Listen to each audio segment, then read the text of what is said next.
Hey, Gary here. Welcome to BookMob episode 85. Today I'm going to talk about a book I've read a number of times and have just recently reread as it's part of my Great 100 Novels video that I'm still working on. George Orwell's 1984. Now, I first read this novel in 1984 when I was in last year of high school, and it was one of the required readings. And since then, I've probably read it maybe, I think today is the fifth time, not today, this week is the fifth time that I've read it. And in each time that I read it, it just gets such a welling up of more and more recognition, more and more brilliance. It's a fantastic story, it's a science fiction novel. And it has a powerful global reputation. It ties into so many dystopian tales that have been told throughout the generations. And I guess Orwell, for me, Orwell was writing, pulling on experiences about political bureaucracy and the nastiness and the sort of cutthroat world of politics, in how governments can literally form on the platform of peace and platform of nourishing a nation, on a platform of patriotism. I mean, just so and turn around and do exactly what they want for the people who put them there in the first place. Now, I don't want to come across as utterly idealistic in that I think all government is corrupt, but I think a lot of corruption is in government. And the corruption, I'm just not talking about money and first-class air tickets and fancy restaurants. I'm talking about the corruption of ideas, the corruption of ideals, the corruption of propaganda. And in Orwell's 1984, it's a extremely challenging but easy read. I mean, it's a very, very smooth and entertaining read. But because of its powerful sort of baggage, perhaps maybe it probably holds far too much prominence in translating literature, a story, a science fiction story, and then somehow using that as a symbol for all dystopian governments. And I guess there's no real difference between, in an ideological sense, about the government, the party that runs the new city or the new nation of, I think it's Air Force One or something like that. Landing strip one, I think. And whereas that government, once in power, once corrupted to the extent that they don't want to lose power, they can do and say anything because they have all the material wealth, all the personnel, all the bureaucracy at their disposal, I should say. Now, what I'm saying is that the individual Winston Smith is this kind of I wouldn't say that he's not a weak person.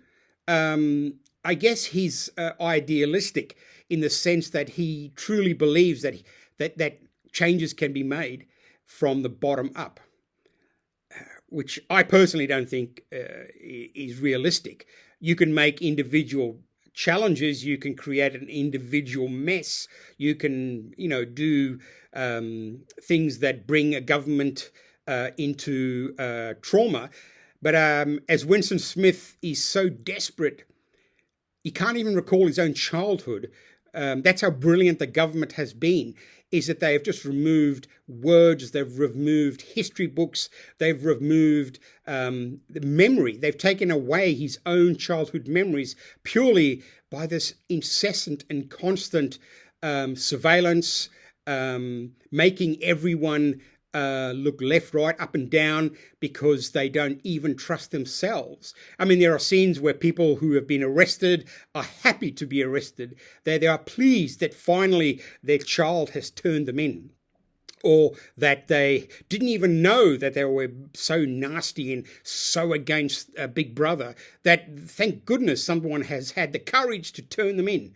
Now, obviously, in some sense, that is a fantasy, but I, in the novel, the exhaustion of the pretense that Big Brother cares about people, the party, it obviously doesn't. And throughout the book, even when Winston gets picked up and tortured and just put through hell, he desperately wants to understand what he missed out on. I mean, he asked Big Brother, "How come I?" He basically talking to Big Brother. He's saying, or to O'Brien, he's the sort of the torturer, the mentor, whatever you want to call him. O'Brien, who tortures him and tries to convince him, attempts to convince him, and obviously I think he does convince Winston Smith that he is everything that the party thinks he is, a nobody, a nothing who doesn't deserve to live. And that all, and Winston actually asks, how come the party failed me because I was looking for answers when the answer was right in front of me? Big Brother, O'Brien, you how come? And I think O'Brien basically says you were an anomaly, meaning that Big Brother, they can't admit that Big Brother made any mistakes. And one of the ways they do that is by simply torturing people, getting them to admit that they are against the party, and then kill them. And in this sense, we don't understand. I mean, most people have read the book. This is not a spoiler alert. Winston goes through 3 processes. He goes through the process of him slowly building up the courage and the knowledge to think that there is something else going on. He then meets this beautiful young woman, Julia, who he has a sexual affair that he sort of takes on as a sign that he's on the right path. That through his bravery of having sex, enjoying himself, buying products he sees in a second-hand store that he secretly keeps because they are elements or items from the past. And in my research, when I read the book, Julia, the character, I mean, from my reading, this is a personal point of view, that Julia is an agent. She's already been turned. That I actually believe that she's working for the thought police, and that they already know what is going to happen. They already know that this beautiful young woman is going to attract Winston's attention by her dropping her message, shaking Winston's hand with the "I love you," and then when and there's this great scene where Winston Smith knows he can't read it yet. He has to find some way to read it because everyone's watching. Big Brother is watching, O'Brien is watching, the party is watching, and he knows that once he opens this, picking up the message, he's already failed the party. Then he has this process where he wants to read the message, and when he sees it, it opens him up to a new world, and quite frankly, a world that doesn't exist.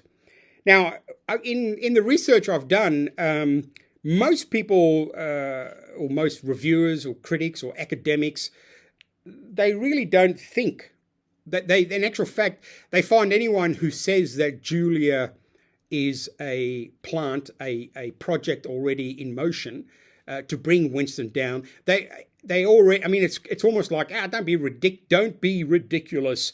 That is not the intention. Now, I looked away from that because I'm reading the book from my experience, and to me, it just seems obvious. A young, beautiful woman who is sexually liberated internally, who then falls in love with this decrepit 48-year-old man who's, obviously in a world where there's no no proper nutrition, where there's no proper care, there's no dental care. I mean, what I'm saying is, Winston Smith is a pretty busted, ugly fuck. Now, when I read some of the critics against anyone who thinks that Julia is an agent, they say, no, she's a free spirit. And I go, no. I mean, if she's a free spirit, her free spiritedness would have been squashed ages ago. The party may have allowed her a couple of dalliances before they came down. And I reckon that's what happened. I think because she does talk about having a relationship with an older statesman, one of the inner party. And I think that's when she was turned. Now, again, I don't know why. I didn't actually think when I was reading the book, I didn't think it was a big deal. But when I went to, when I put in search engines and AI, whatever, I was asking questions. Does anyone think that Julia is an agent of the thought police?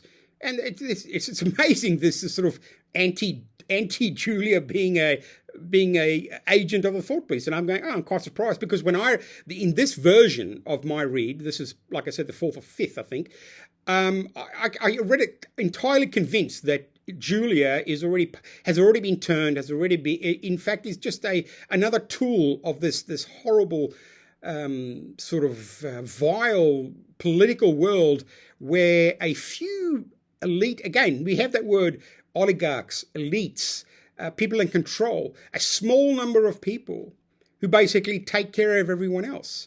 The idea that they can change who they're having wars with, and eventually, in the three areas of the global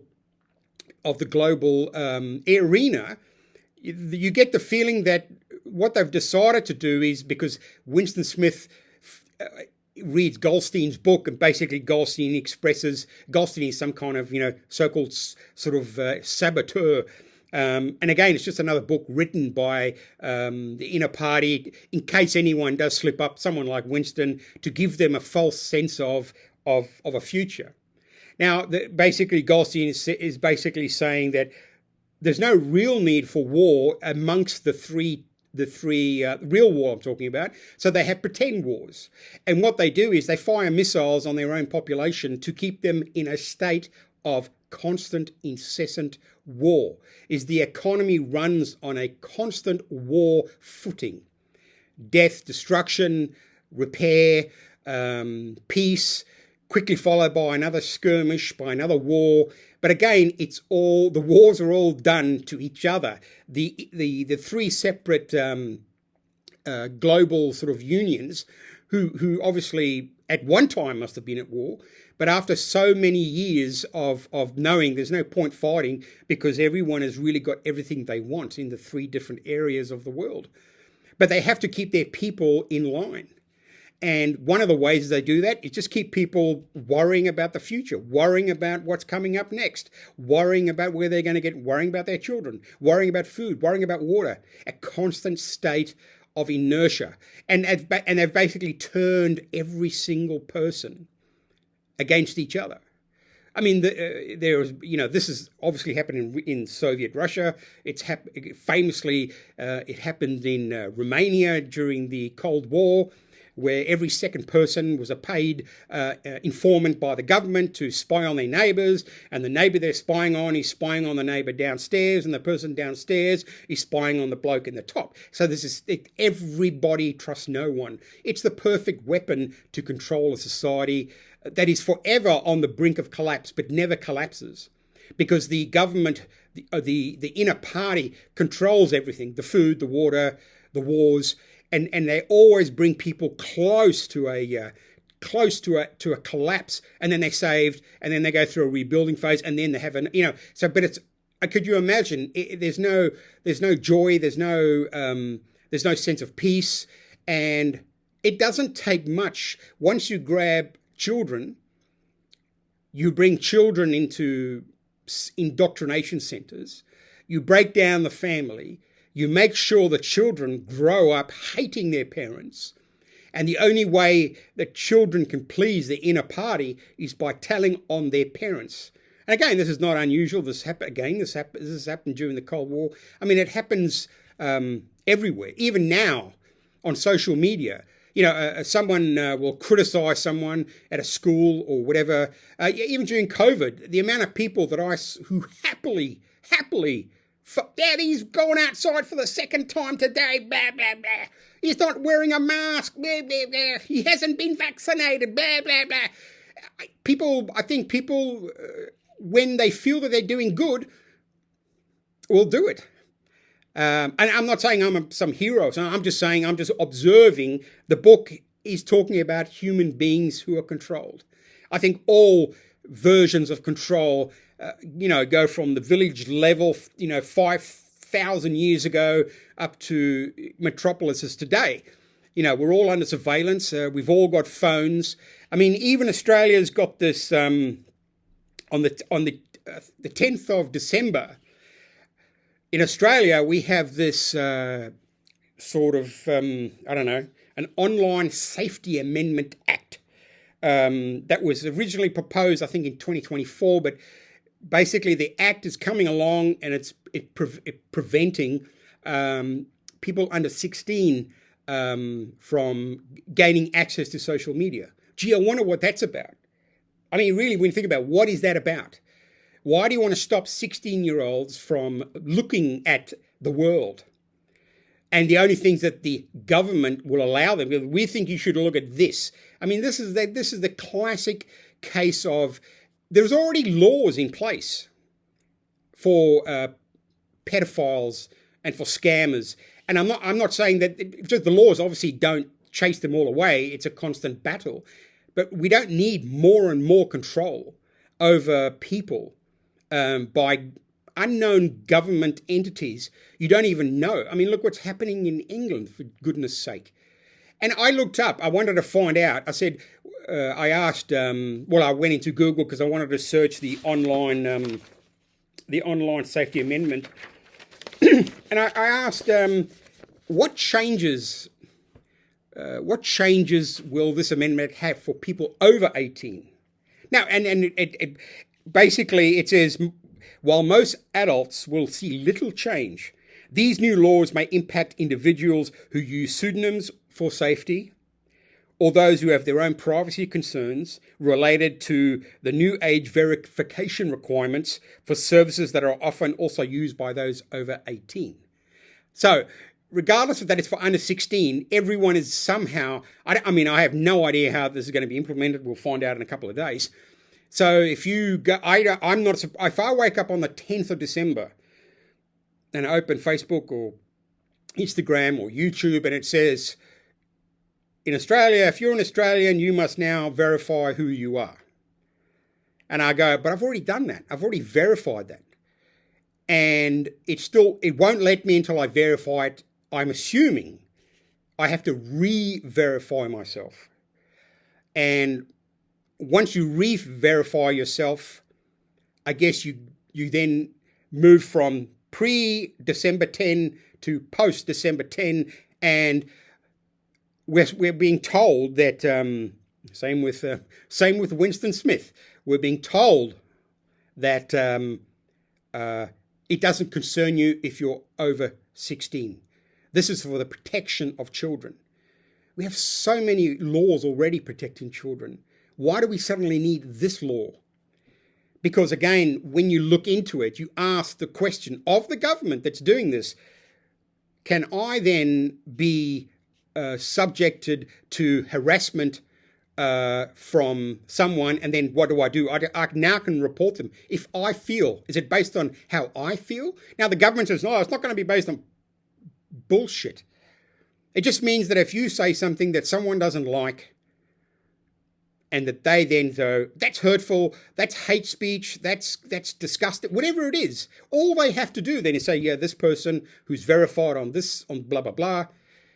And again, the problem is the bureaucracy. Just say, imagine they go through and they go, yeah, we'll look into that for you. And then they could just lock down your whole digital identity. They could just lock it down until we work out if what you said is true.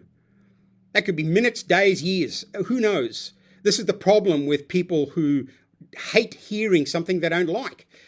And I'll go, well, if you don't like it, don't listen to it. You can turn it off. But that's lost in all the noise. Now, I asked again, I said, because there's now also an adult cyber abuse scheme that's coming with this. And basically, this new scheme aims to protect adults 18 years and over from cyber abuse. What is cyber abuse? I mean, I can think of abuse in an extreme sense that we already have laws for. Like, there are already laws for you threatening violence on someone. There's certain that's already in existence. We don't need an adult cyber abuse scheme because laws already exist that protect us from maniacs and nut jobs who are trying to get things, who are trying to, promote violence or make threats. It's already existed, but for some reason we need more. So in the adult abuse scheme,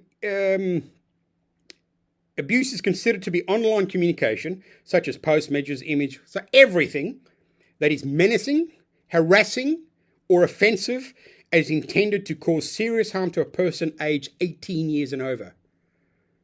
Now, who determines what is menacing, harassing, or offensive? Who determines? That's the problem. No one ever asked that question. Well, I'm sure people do, but no one ever answers it, especially people in power, the E-Safety Commission. You know what they go on? You've got to trust us because the threshold is high and it's meant for content that is seriously abusive and going beyond hurt feelings. We've already got these fucking laws. So why do you have to, what I don't understand, we've already got those laws. I can't threaten someone now before this law comes in and get away with it. That's total bullshit. I can't threaten someone anyway, whether it's in a street, online, in a theatre, so I'm going, why do we need an adult cyber abuse scheme? Think about it. I wonder why. Now, I asked again, I said, is criticising religion, would that be something that would be considered something worth reporting?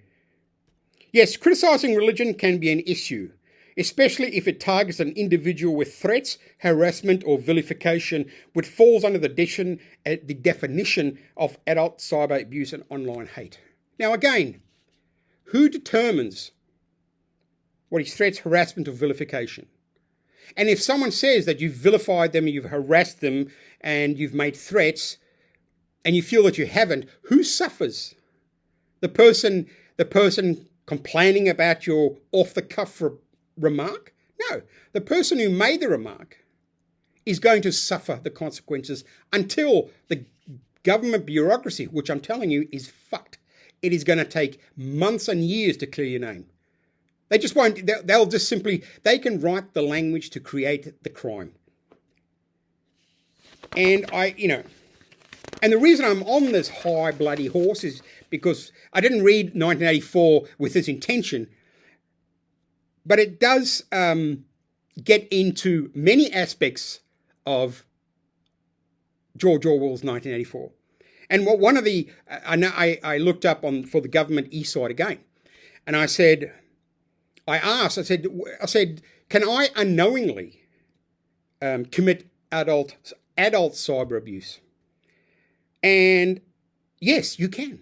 You can unknowingly commit adult cyber abuse. The law is based on the impact of the action, not the intent. Man, that's dicey language. Unintentionally sending or posting content that is seriously harmful to an adult's physical or mental health. We can't even find criminals' mental health capacity.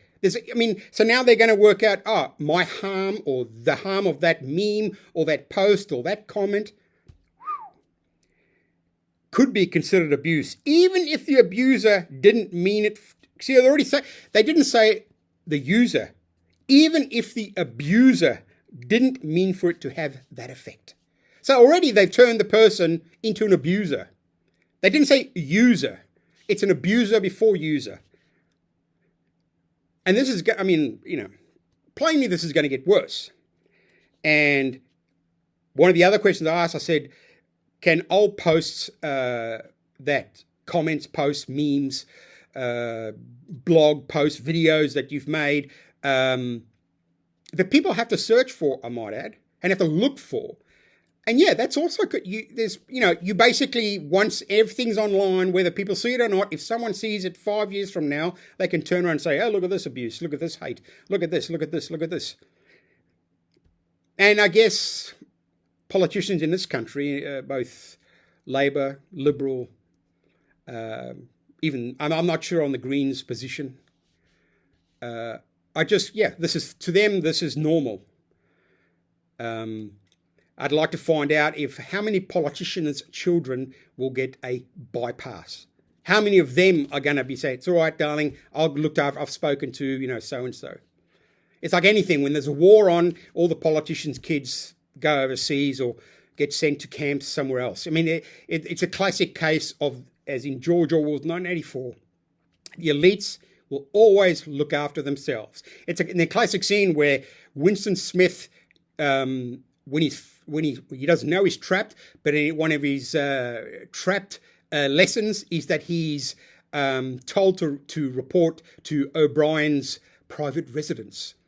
And obviously he doesn't know. He thinks he's meeting O'Brien, who's sort of an underground sort of agent who's found Winston and is going to employ him in doing nasty deeds against the party. Now, when he goes in there, what do you notice? O'Brien is well dressed. O'Brien has a servant. O'Brien has wine, which Winston's only ever heard of.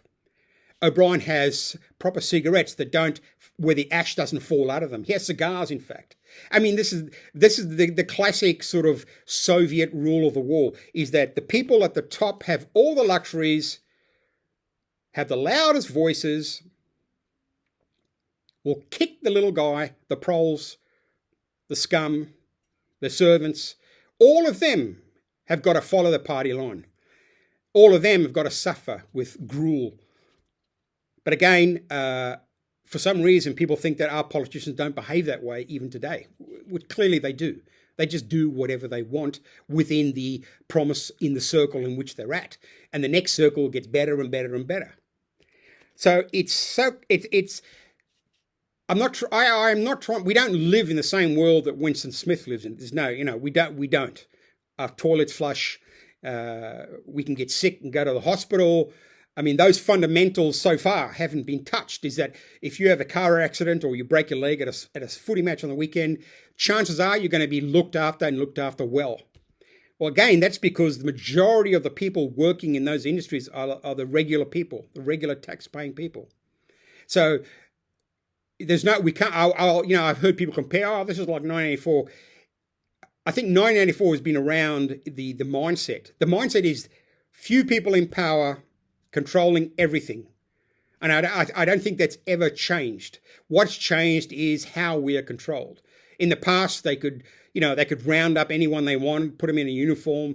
And I mean, only 100 years ago, they were basically doing that in the First World War. They just made young men get into uniform by saying, oh, if you don't do it, you're a coward. So what do you reckon? Hundreds of thousands of young men went in uniform and got blown to bits in France and in Gallipoli and God knows where. What I'm saying is that the power of the few is huge. Now, with what's coming along, well, the argument not just in Australia, but in Canada and in England or UK, digital, I don't care what anyone says, digital ID is coming. It's coming 100%. There's no way in the world you can stop it. It's going to come. And no matter what people say, the powers that be are going to do it. And I don't know if they're going to do it in this year or next year, but they're going to do it. There's no way you can't have a technological society the way we have now, particularly now with AI coming up, and not expect to have a digital ID. Regardless of how much you hate it or don't want it, I'm telling you, it's coming. And I don't think there's anything you can do. Other than going bush. That's the only, because you won't be able to function without it. You won't be able to get your license. You won't be able to go into stores. You won't be able to buy things. Because if you don't have a digital ID, you don't have shit. And that's coming. I don't know, like I said, I don't know when, but it's naive to think that voices are going to stop it. The technology itself is already overtaking the nuanced discussions of freedom of the individual. I mean, this wasn't meant to be a rant. It was meant to be. I am talking about a great book. At least we've still got these books. And actually, the 75th anniversary edition of George Orwell's 1984 was released this year. And apparently the introduction is... It's funny, the introduction basically complains about how Winston Smith, the character,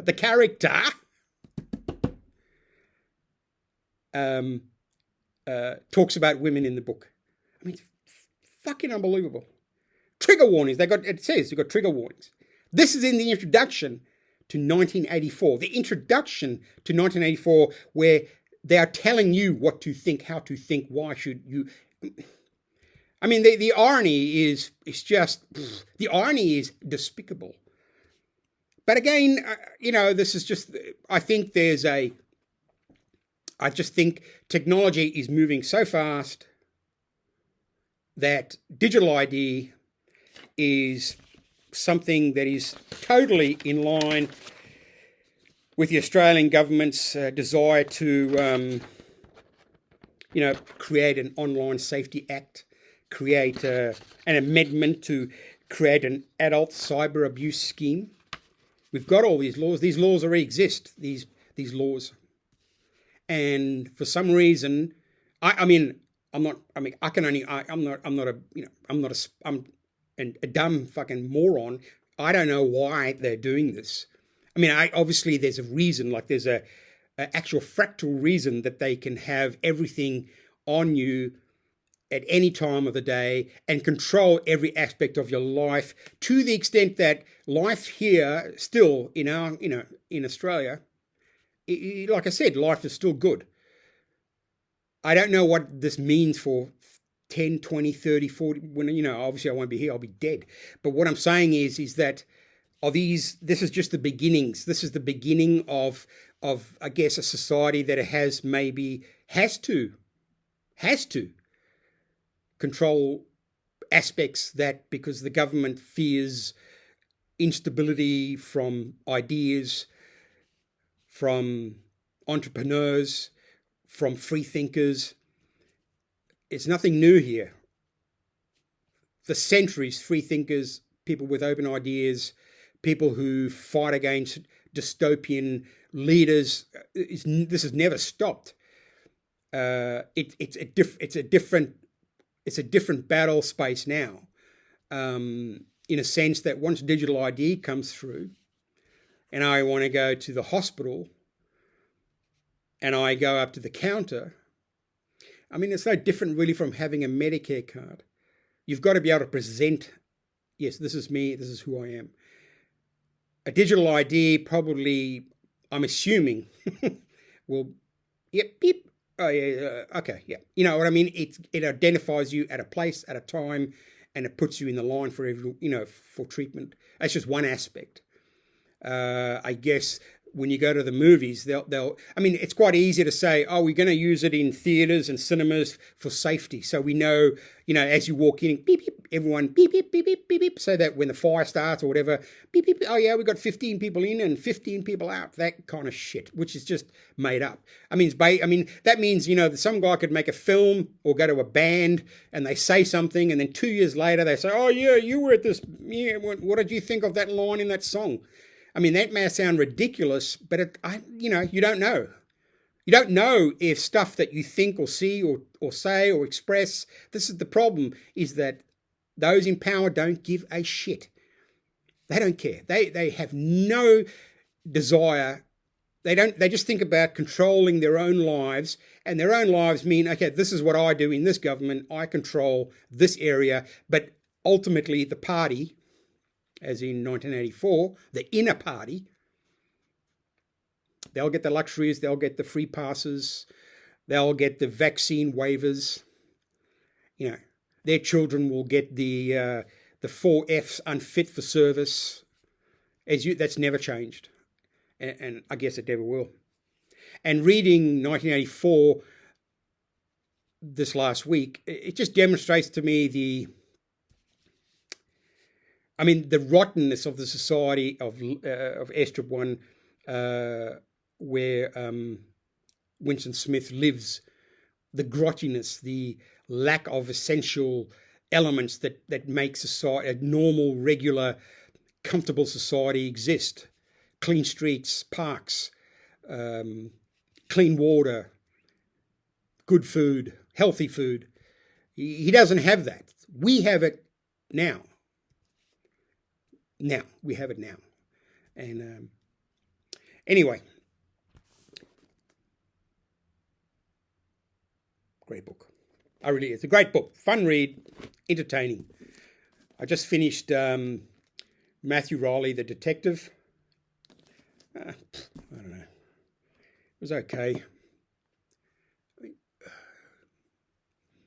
I don't want to get political. And Dan Brown, I'm actually quite surprised. This is not bad, actually. The Secret of Secrets. It's actually pretty good. It's not bad. It's in depth. It's got a lot of characters. It's bloody well written. Yeah, it's a good book. I'm quite surprised. All right, that's it for episode 85. If you've come this far, I appreciate it. Other than that, keep reading. Buy books, read books, get books for Christmas for your friends and loved ones. Anyway, I'll see you on the next episode. Bye.